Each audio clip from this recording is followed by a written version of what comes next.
dragging me here so long.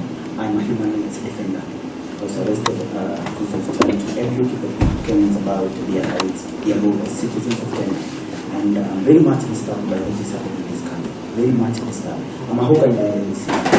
And with the situation for what we are dealing with here is, so many things are happening all over the country in different parts at different times. Of course, yeah. So we can't deal with all of them here. What we are dealing with here is the reason why we found it necessary to shout around when you know that they are court sitting. The accused persons who are being tried need to hear and be heard. Witnesses to be able to concentrate and hear prosecutors asking them questions to answer. And courts that are proceeding also need that silence to be able to hear. Because of that noise I sent for you, you were brought. Even while inside the courtroom, you continued shouting. So I want to hear from you why I should not punish you for that. This is for court proceedings. I think the being procedural to punish someone for disturbing the court. But again, there's this culture where we create a culture where people are not being listened to. Their issues are getting out of hand of this. Nobody is addressing it. That is why we have so much violence in the country, everywhere. Like as I was saying, to make it so short, I'm a hawker in the city. I've tried to raise up that issue, the authorities, but I've been arrested so many times because of that. Speaking the truth. And in fact, there's a time I don't remember it's this court, and the judge said I should not be arrested. Given that there was an order that was given. But I'm being still arrested by the police for coming out to the streets and trying to educate Kenyans about how we can change this country or save this country. Because we must.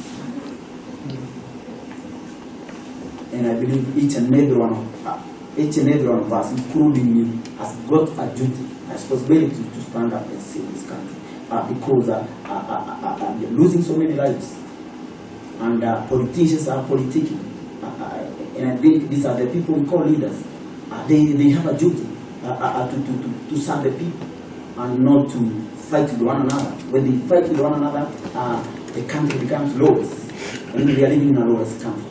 And I believe I myself must call with a thorough knowledge of the law and understand the people are suffering because the law, that is the law of God, is not being followed in this country. That's why we are suffering. And we continue suffering until when we come together and reason with one another. We are human beings, all of us. But I don't know why here in Africa we are so much hostile to one another.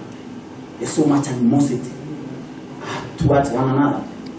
Because I've tried to look for this moment to speak to the people, to tell them we need to save ourselves. We are human beings, and our life is so precious.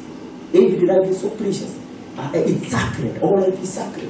And I don't understand why, until when we shall continue killing one another. Like the days of the protests came. I never imagined that that kind of thing could happen in Kenya. That police coming out, killing people just because of saying, we want this, we want ABCD. That we are tired of this kind of government. That we are tired of corruption. That we are jobless. That we are becoming hopeless and desperate every day. So I'm saying this nation must find that moment, that platform where we speak to one another and reconcile with one another. And if not so, then this country is going to perish. Right now, the corruption that is happening in our government halls, in the high offices, is so much. It's busy. I mean, it's mad. They're stealing everything. There's nothing to survive on for the poor people who are the majority. So how do we expect to have peace in a country like this? Surely, it's so bad. I mean, I don't know. We need something. We need something. We need to see that our leaders are not taking us to a very good place. And they don't care. They don't care. So the only thing that will happen is me and you to come together and stop them. And stop this. Because I'm very scared for this country. I'm afraid for this country. I tremble for my nation. I don't know how this is going to end up, but we need something. We need change. We want change. This country has cried for change. It's yearning for change. It is yearning for justice. But I have realized one thing, because we have cases in Kenya court dragging for years and years. People saying that we go to ICC. Why? Are we not capable of prosecuting criminals in this country? So our institutions are that weak that cannot protect our people. If our laws cannot protect me, then I'm afraid we are in a very, very bad country. Because if the laws that are there cannot protect me as a human being, we have seen goons coming in the street to attack innocent protesters, innocent demonstrators. This is so wrong. I'm saying we need a conversation. We cannot go on like this. This corruption must end. This impunity must end. This barbarism must end. I mean, I don't know why we have allowed this to happen. There's something very, very, very wrong with the way we carry on things. The way we have been carrying on things for 60 years now, more than 60 years. Africa is dying, Africa is perishing.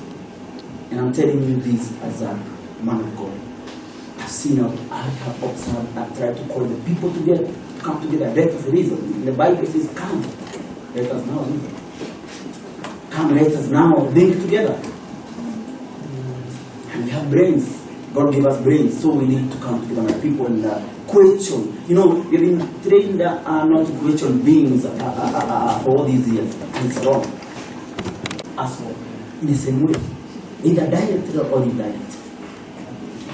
And I don't know why the media has refused also to give us a platform.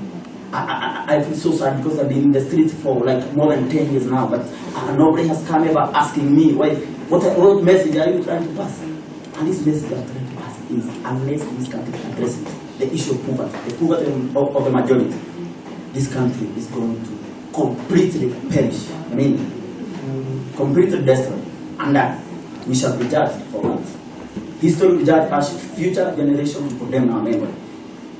Because we can't be just sitting there and doing nothing to save this nation, to save this country. What's your name? My name is Julius.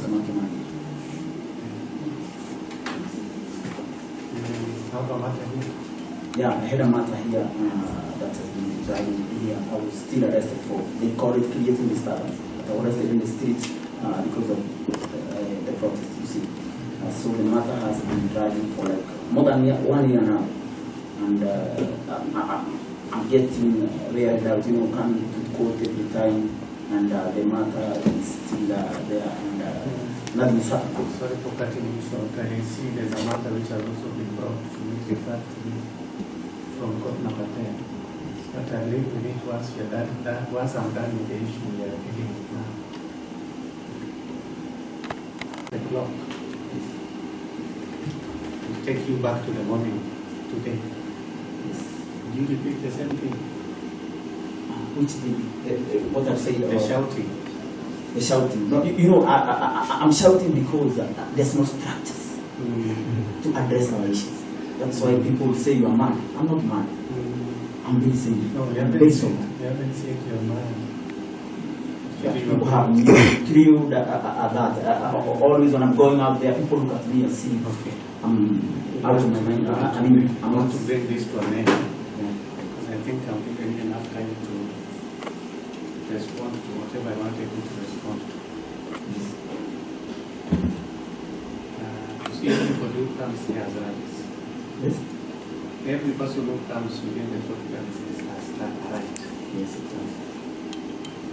Rights divided. Yes. So none of them expects any of their rights to be interfered with while within the court premises. Yeah, I understand that. Not by another person. Yes. Pursuing his own right also. Yeah, I understand that. So I'm sorry for that. So when I'm talking now, you keep quiet. When you're talking about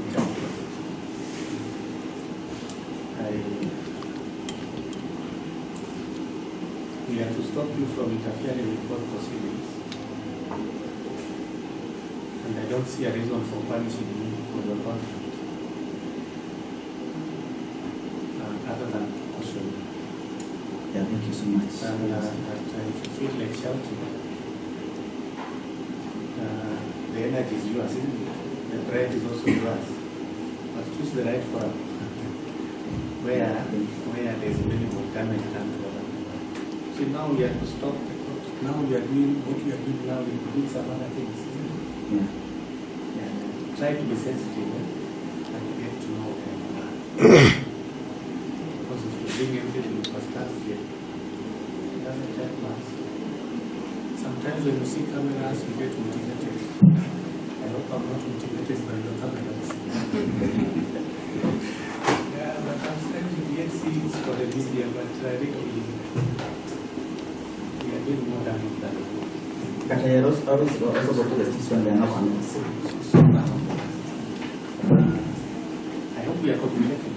Yeah, I'm getting So next time you come, or if at the end of the session, I make orders you're not happy with, there are processes. So that when we have gained this consensus, we ought to do it. And whoever has come for his case, as the case there, and they go to their case. That's all. So can I forgive you today? Yeah, With a promise you want to repeat? yeah, I promise I want to.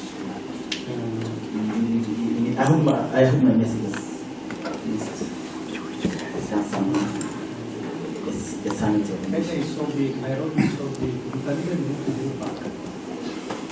Yes, you will be the right for us. Isn't it? Yeah. You can assemble the women there, call the media people, say whatever you want to say. Nobody will ask you. But when you come inside, you give this premises straight. See that me, I'm not shouting. Because I know next to this room, there's another opportunity.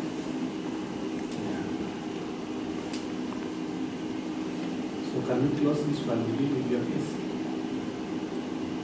Yeah. Case from court number 10? Yeah. Okay.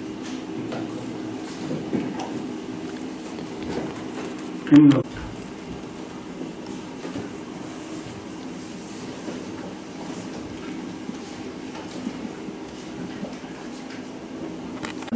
After that commotion, I was taken away. I don't know whether he's still around.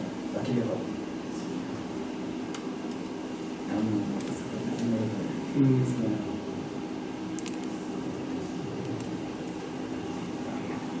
So now why are you here? For this case? I'm supposed to be in court number 10. Yeah, that's where I was until the commotion happened. Yeah.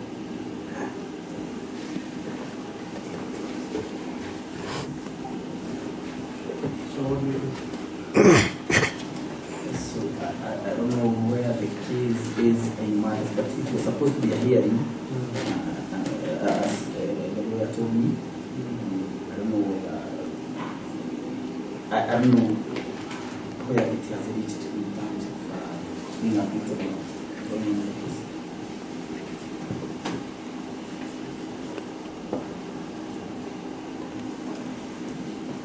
You want us to wait for him? To wait for your life? No, I don't know. I have no way to know whether he's around because I don't even have my phone. Was he present in your meeting?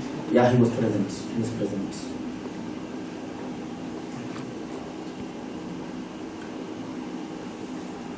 Can you mention that? Yes. Can you mention that?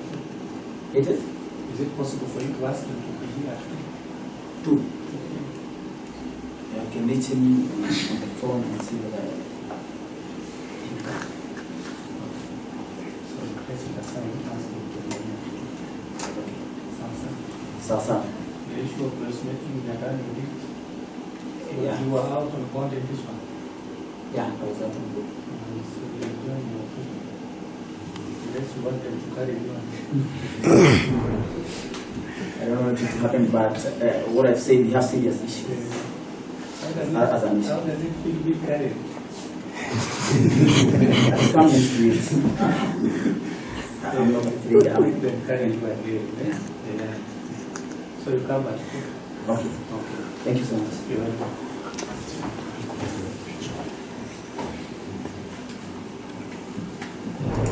I have a question. What if the lawyer does not come? It is not. I don't know.